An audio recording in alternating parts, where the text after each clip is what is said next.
Well, welcome to another episode of Red Dwarf 11 TV Podcast Review, Episode 2, SAMSARA. And that's how you pronounce it. That's how you say it, yeah. Yeah, the episode titles in this series is a bit odd. That's it. Well, Quentica, SAMSARA. well, really, between this and Red Dwarf, between Red Dwarf and Doctor Who, what do you expect? The only other time it actually has something... I would say this one actually makes sense because the ship they actually go on, which... Has dinosaurs on. Yeah. Yeah, I was going to say there's dinosaurs as spaceship, and then there's this, which is the name of ship. This is the name of the ship. Quentica has no fucking point. Other than it's America, it's a la 20s. 20-ish. Yeah, exactly. So we could be here hours talking about names, couldn't we? I can go on for ages about the fucking names. It's not an hedgehog. Oh yeah, oh fucking hell. It's green and it's a hill. Green hill. Leave it at that. Well, anyway, SAMSARA, the episode begins with very typical Red Dwarf. It's Lister and Rimmer having a game called Minopoly. Minopoly, yeah. Yeah, as in mining ship. Essentially same rules, but it turns out that Lister's cheating, as you do. Mm-hmm. But the strange thing is I swear, this is something I've actually done to other people. Rimmer does not want to get her free because that way Lister will win, and Rimmer cannot complain about anything that Lister does, no matter how gross, for a week. Mm. And I swear this is true. I actually did it to my wife, and I did it to brother-in-law. We were playing Monopoly. I am not kidding. And I was like, she was saying, I don't want to get an 8. I went, get an 8. She got an 8. And the same thing, remember, it was like, don't give me a 4. Don't give me a 4.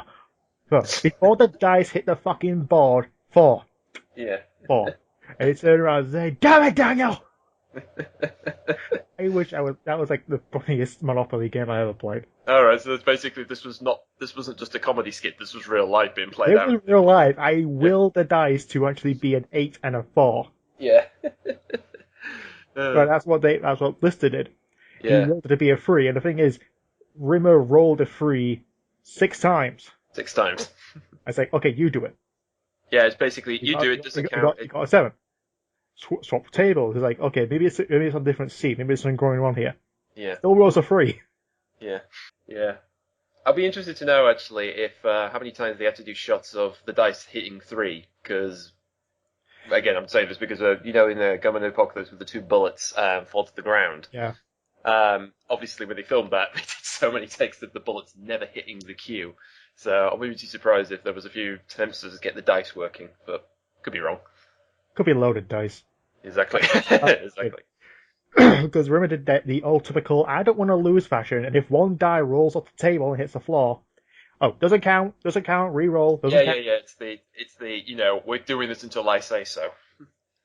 I play with people like that. I play with people who, when they lose in a game, they hit the reset button.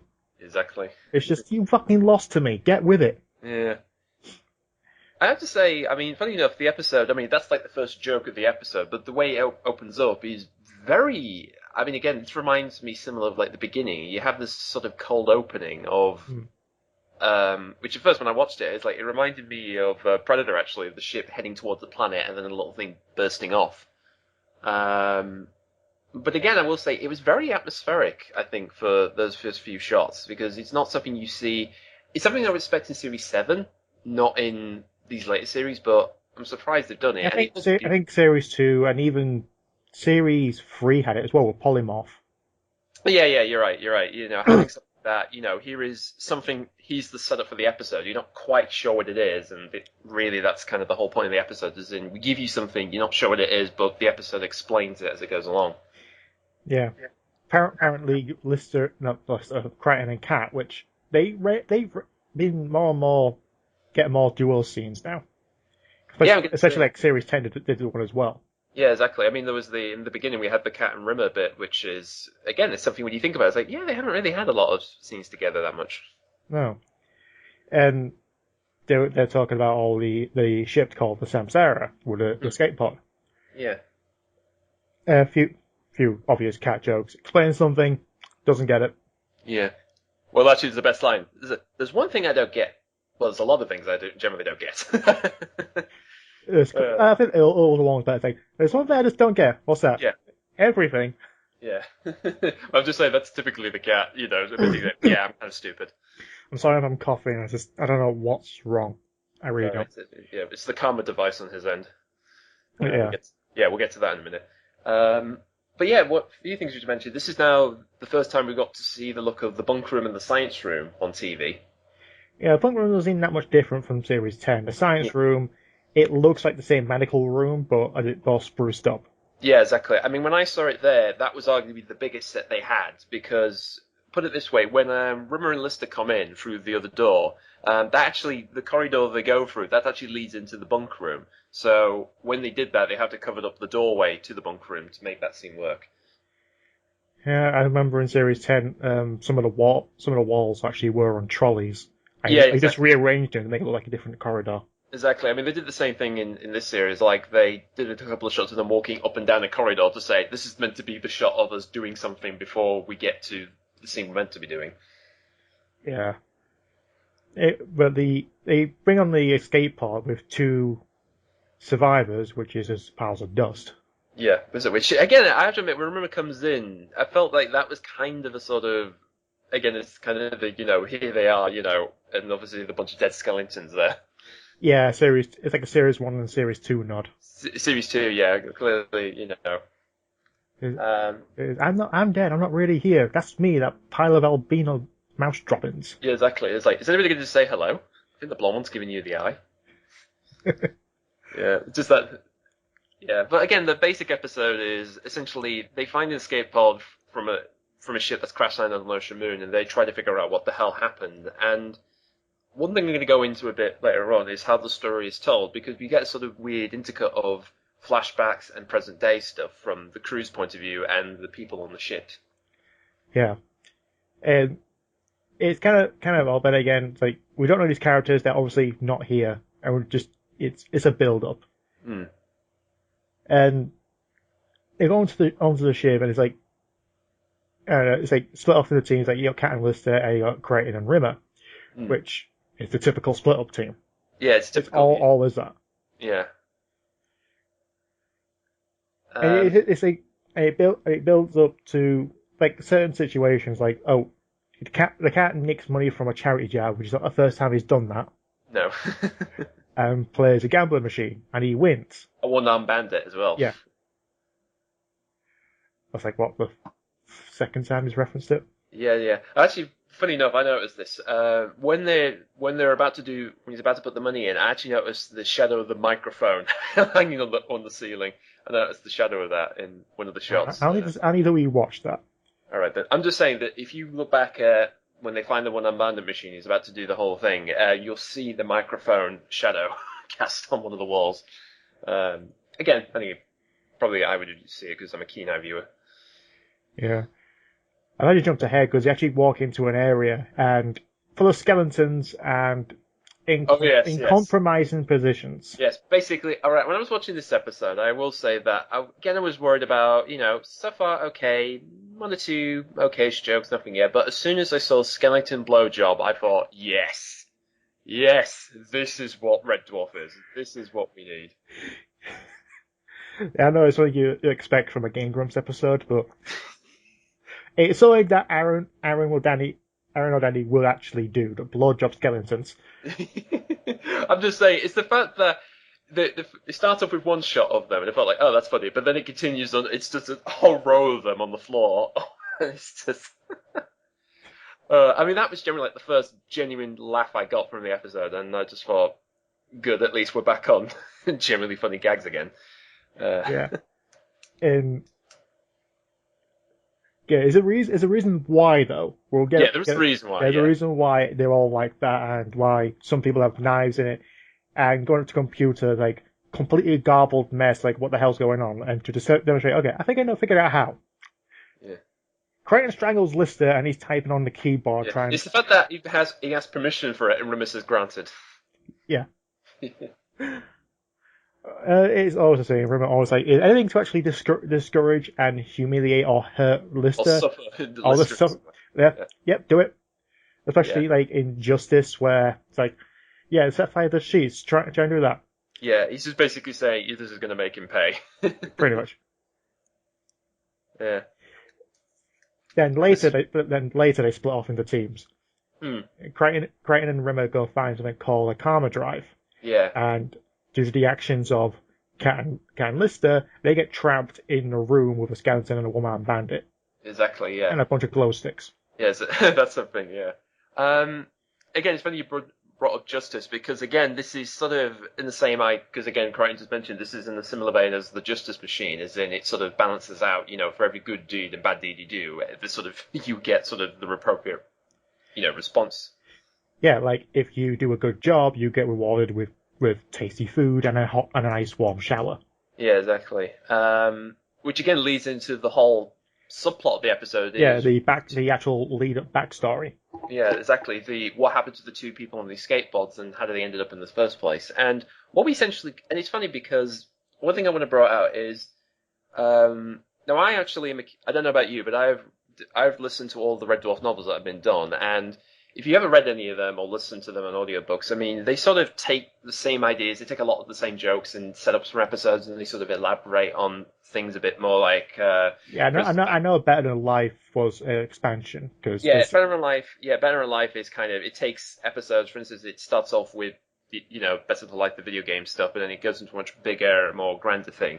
And funny enough, a lot of the novels do go into much darker territories, and when I was watching this, I have to admit, this felt something that could have come out of one of the novels, particularly from Doug Naylor, because if you've ever read Last Human, there's some pretty, first of all, it has some really big visuals in that novel, just the description from what they say, but also in terms of the ideas, and particularly from what certain characters. For me, watching this felt like the nearest of a Red Dwarf book idea being done on the screen. Obviously television wise, but again, I think this was a very interesting episode in terms of it sort of gives you a more idea of sort of another part of the universe we've not seen in Red Dwarf. Yeah, I think the only other show I know does that again is Doctor Who with with the Human Nature and Family of Blood. Exactly, yeah. That was originally a novel written for the Seventh Doctor. Yeah. And the actual author went on to write the episode for the show with the 10th Doctor. He basically just retooled it to make it work in the show. And like I said, I wouldn't be too surprised, actually, because the other point is in Infinity Work and Curse Drive, there's actually a whole section which talks about these two couples that are madly in love with each other, but then they both basically come to self-destruction because one of them is a game head and is just stopped playing Better Than Life and is withering away in real life, while the other one is into bliss, which is a drug is so potent that it makes you feel that you are God. And again, why am I reminded of Doctor Who again with Gridlock? Probably the same idea, but Gridlock was. Yeah, but let's be fair, Gridlock was about as stupid as you can get, really. Not the worst episode of New Earth. Not the worst, but basically saying, so what's it about? Giant crabs underneath the world. Oh. Yeah, I ignore that and focus more on the actual human element. I know, but you get the idea. Yeah. But yeah, I just felt like the whole sort of, essentially we're seeing a sort of a doomed story. It's like, essentially we find out who these two people are, what they went through, and particularly the sort of how they ended up doing this whole mess in the first place. Yeah, the whole backstory is that you got two people, both married, but not to each other. Yeah, they're having an affair, and being on a ship which has a karma device, basically every time they do it, they get punished for it. Yeah, they don't know there's a karma drive on board until they get reprimanded by the captain. Mm-hmm. Oh, apparently Sarah nudged me on this one because she saw it with me. As like they had sex 18 times in 1 week. Yeah, and whipped cream as well. Whipped cream. Well, we're supposed to put whipped cream on apple pies. Yes! Yeah, exactly. And it's funny because you think something like that, it's like, wouldn't they get a huge bollocking of the captain? It's like, well, for a machine like this, it's like, if they keep doing it, they're just going to get really knackered up. Yeah, to a point where the karma drive actually does follow up. Like, the salon for the female crew member just completely ruins her hair, makeup, looks like a fucking clown, and a cold shower. Yeah. Whereas the male just also gets his tooth chipped. Gets his tooth chipped, and then food's terrible. Shit food. Yeah. Well, I think they got an airplane stashed somewhere. Seriously, airplane food. Yeah, exactly. But generally, so But the other thing worth mentioning is that majority of because really the first half of the episode is the mystery leading up to getting them on this ship, and then the second half is more or less, sort of Danny and Craig doing a whole bit in the dark. Yeah, there's a lot more talking in this than actual physical Yeah, actually action. ongoing like action or sort of that type of thing. Yeah, Yeah, it's not like DNA where you're getting chased by a Vindaloo monster. even the monster at the end. Yeah. Um, Again, I'm kind of interested to know how people felt when they saw that because apparently when the scene of supposed to be they're in the pitch dark and of course Lister does the whole like I'll try and find something and you just hear comic sound effects of him falling over stuff. Apparently when they filmed it, it was even more unnerving to the audience where they're actually going like, "Ooh, is he okay?" So I wouldn't be too surprised if they dubbed over that because what he did on the actual set would have been even worse. Wow. Yeah. Eventually, Cretton and Rimmer find a camera drive, explains how it's similar to the Justice Field. Mm. So they have to be nice to each other to get good stuff, and be bad. If you're bad to each other, bad stuff will happen. Yeah. Although But they find the twist is that because of the two couples, they basically rigged the machine to reward bad behavior and punish good behavior. yeah, when Rimmer actually praises Creighton for doing something, the actual charge for the flash fire, which incinerated Yeah, the because two they all crew got members on the escape yeah, pod. yeah, exactly. That's why there's a bunch of skeletons lying around the place. Yeah. So when that's the reason why it's like I'm doing everything good. I'm being faithful to my wife, but I'm getting punished with shit food, and they've just pulled out a tooth which was healthy. Yeah, exactly.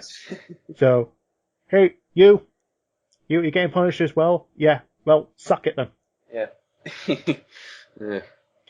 I do.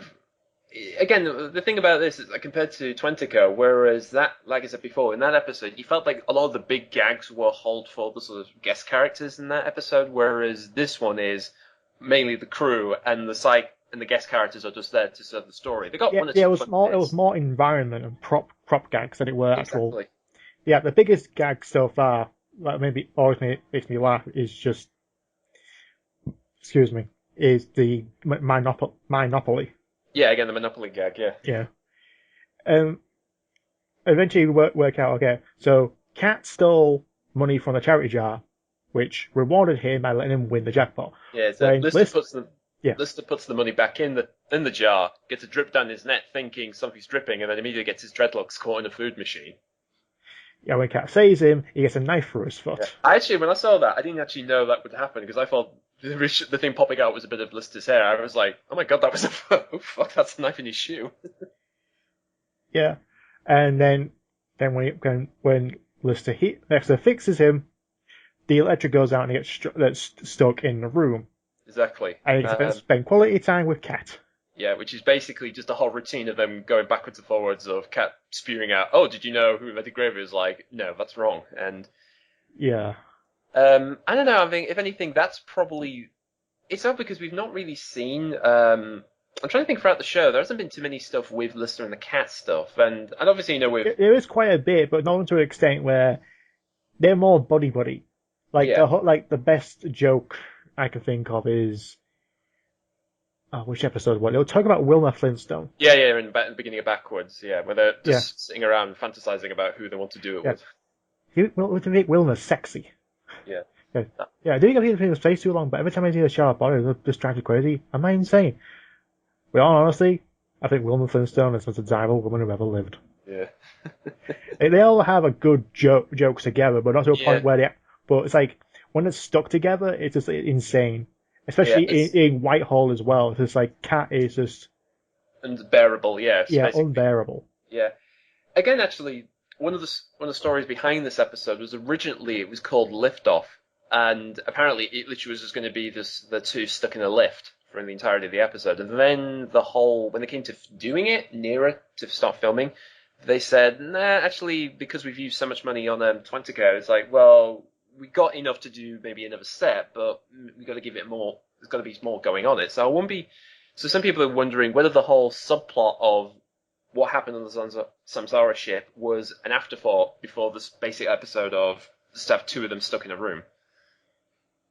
A battleship episode can work, but then again, I don't know. Still got 4 more episodes to go, Yeah. so nothing anything overly too eccentric. Yeah, I mean, like Because I said, the beginning half of this episode is good, and there's some really good jokes. It's just when it gets to, it's just Lister and the cat sitting down. It's like this. I want it to be funny, but it's kind of like it goes on for a little bit. it's like 3 minutes of Cat talking about I know. who invented gravy, which Yeah, who invented honestly, gravy? Cat's knowledge of his own history compared to actual human history, Yeah. fucking way off. I know And exactly. that's funny, Yeah, especially during season 1 and 2 about the cat sayings and everything. But now it's just like you really, really, really, really, really don't just don't. yeah. Well, the funny fact is the fact Lister when he started off was pretty dim, and yet he's the one correcting Cat, saying no, it wasn't him. He wasn't the one who invented the ballpoint pen. And some people are going, hang on a minute, why would Lister know that? And it's like, well, let's be fair, he's been on the ship for a good while. So last series he tried to do the engineering course, so he's probably learnt a few things since then. Yeah, I was surprised that she sat down and read quite a few books. Yeah. Because hey, you're stuck on a ship. You gotta go do something. Yeah, exactly. I mean, especially if you're stuck with the neurotic hologram as your bunkmate still, it's like, what the hell are you going to do? And Um, maybe you learn something from Rimmer doing all those midnight tests. exactly. Speaking of which, actually, going back to that scene where they're in the bunk, they're doing a traditional bunk scene. Mm. Is the moment he's eating the ice cream? I remember watching it the first time, and I remember hearing this huge round of applause, and I was thinking, what the hell happened? Did he drop over the ice cream or something? Because I remember seeing that, and I felt like, well, what just happened? Did he just like spit something out, or it fell off, and I didn't see what the whole applauding scene was about? Huh. I don't know. It's just like I do remember seeing that bit and I'm thinking, what happened there? Sorry, it's like I gotta see that bit again because that just totally blindsided me. Thinking, okay, what was so funny about that bit? Hmm. But But eventually, they figure out how to get off the ship, just being mean to each other. yeah, And it turns out that was just cheating all along. Because Rimmer yeah, was then convinced that being in the proximity of the camera drive, that's the reason why he rolled 3 6s in a row, which is about exactly. Yeah, because he's six basically more. 6 million to one. Yeah, because he said he's never been undefeated. Actually, no. One of the great jokes is like he asked Crichton about what's the possibility of me being a 6 and a 3 being beaten out, and he says like, well, it's the same about being killed by a tangerine. I just love that. I just of all the probabilities, it's fucking tangerine. There's like certain probabilities and such and comparisons. You don't get a lot of those. The last thing, one that comes to mind is IQ of 6. 6, do me 11. That's a poor IQ for a glass of water. Yeah, exactly. Yeah, that'll be. Uh, There but might have been more, but I'm yeah, rewatching the entire series. yeah. But overall, like I said, I feel like the beginning half was good, and as soon as it got to just the two of them talking, it's like it's potentially it could be really funny, but I just felt like the jokes weren't as they kind of just made them go on a bit too long. In fact, actually, someone's pointed out the one problem with Series 8 is that they tell a joke, but then they elaborate the joke for a bit too long. It's like, yeah, we get it, we know what the joke is. It's just can we move on to the next bit? Even so, when she finished elaborating it, there's actually a good punchline at the end. Hmm. Especially where in Series 8 with Crikey TV. Oh, yeah, no, the Not a great episode. yeah. It's like, hey, the news, what news? News on Mr. Kajanchi. What about Mr. Kajanchi? Mr. Yeah, Kajanchi, no, no, ex-boyfriend. What about Mr. Kajanchi, ex-boyfriend? I can't believe I heard the news about Mr. Kajanchi. What about ex I can't believe I even heard. Heard what? Heard what? Heard what? I can't believe it. I can't believe Crichton, it. there's a 300-foot drop down there. Now tell me the news. Yeah, I know. I mean, something like that is funny. I will say, in that instance, that's funny. I just felt like, again, because of the reaction Robert and Craig did on that, I think made it work better, whereas this one didn't really. I think because there wasn't an urgency, that's probably one of the reasons why it felt like it was dragging on, because it was like they were just waiting for something else to happen. Yeah, this one though, in this episode, it's just, like you said, it can be funny with Cat's bad logic. Yeah, it's kind of like bizarre warped logic of how things are meant to be. Yeah, but it just drags, and you got like 2 scenes of it. Yeah, because he did something similar like this in Dear Day, where he's looking for the post and he's remembering about his girlfriend, and of course, Kat brings up the fact that what makes you think she wasn't cheating on you and going out with the male guy thing. Yeah, it keeps on going. Just don't go. Oh, I am now. I Yeah, told you not to think about it. don't think about it. It's wet finger, like a checklisting thing.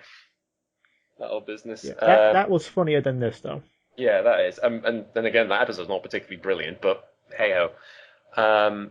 I will say I like the gag of when they get the glow stick out, they put it in the skeletons, and they put more in as he sort of keep coming back. There's more just shoved in there. Yeah, it just turns into a nightlight.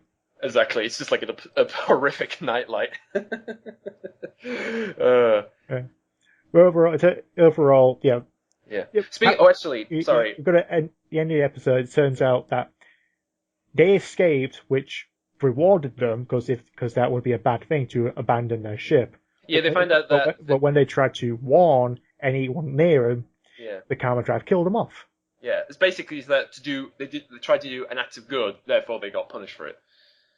But funny enough, I want to go back to Glowsters very quickly because my mum recently did a charity walk in London called Shine Walk, where we literally walked around London sort of the evening, and she bought a bunch of glow sticks. In fact, we ended up thinking, okay, let's try a few out and trying to figure out how long did they last. And I'm kind of curious for this, is like how many times I would have to because particularly a sitcom like this, I'll have to redo scenes and certain setups and stuff. So I wouldn't be too surprised if the more they went into like, a big elaborate joke they were trying to tell, and then they stumble on a word that's like, right, let's reset. And it's like, I wonder how many glow sticks they had on backup in case some of them just dimmed out. And like I said, I wouldn't be too surprised if the audience had a hard time really getting the best they could with it being set in the dark most of the time. Yeah. It's like I'm trying to think of any other episodes actually were in the dark. Like, nothing really comes to mind. No, I mean, ironically, Whitehall was, again, that episode was arguably, most of the episode was set in the dark, although you could still see quite a lot. I mean, again, this being a studio sitcom, it's like you don't want it to be where you can't see a thing. You want there to be enough light to give them an idea of you can see the actors at least. Mm. So. Actually, someone complained on Get a Meet in Titan. Somebody was complaining about the glow sticks, saying, "Why are they James C. branded glow sticks?" It's like, well, I don't know. I mean, let's be fair. In the future, who's to say we're still not going to use the same old shit? Yeah, I didn't notice there were JMC branded ones, but then again, a lot of stuff is JMC. No. I'm just saying that the complaint was they weren't JMC. The fact it wasn't because they were JMC, it's because they weren't JMC. Although from what we've heard, there's going to be an episode later on that actually deals with product placement throughout the series. So expect that a little bit later on. Well, it just depends where the actual medkit came from. It came from the SAMSARA ship, where isn't SAMSARA branded on it? But yeah, that's episode. That's what I mean. We're gonna have an episode that sort of explains type of why we see certain branded stuff and other non-fiction ones as well. Overall, it has some good jokes. It actually is a pretty decently written story. Yeah, I say the plot is back, really back well done. So, yeah, it's well told. Again, there's enough there's some really genuinely funny moments in this episode that is proper Red Dwarf. And like I said, it's just, like I said, sitting in the dark, telling stories, that's where arguably it should be a really high point because Red Dwarf arguably could do that before. It has done where it's, Marooned is literally just two people stuck in an area, but they just didn't have enough good jokes, I think. That was the problem. Yeah, good first half, kind of lousy second half, but then again, it's not the worst with a lousy second half. Out of Time is the one with the worst second half of a comedy. Yeah. And let's be fair, that episode was written on the spot, literally. So. Yeah, the second half had zero humour. Yeah, well, depending on how you think it was that funny or not. Well, Cat being a bit selfish about the fact he is balding and as a large ass crack. Buddy, you can land an aircraft on that thing. Overall, 2.5 stars. It's kind of a middle of the road. It has some good jokes. It's just the other half is just eh. Yeah, like I said, I would give it. If are we going like out of 5 or something? 5 stars, yeah. Right. Okay, I would give this a 3.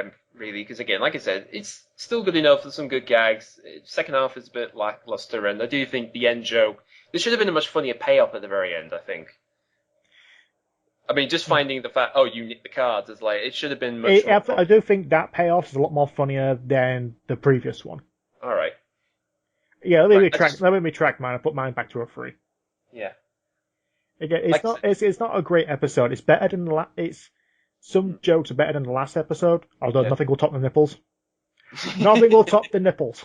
I don't know. Skeleton blowjob. That's high in my book, but I guess that just tells you everything. In his world, android nipples and skeleton blowjobs. That's what makes us different.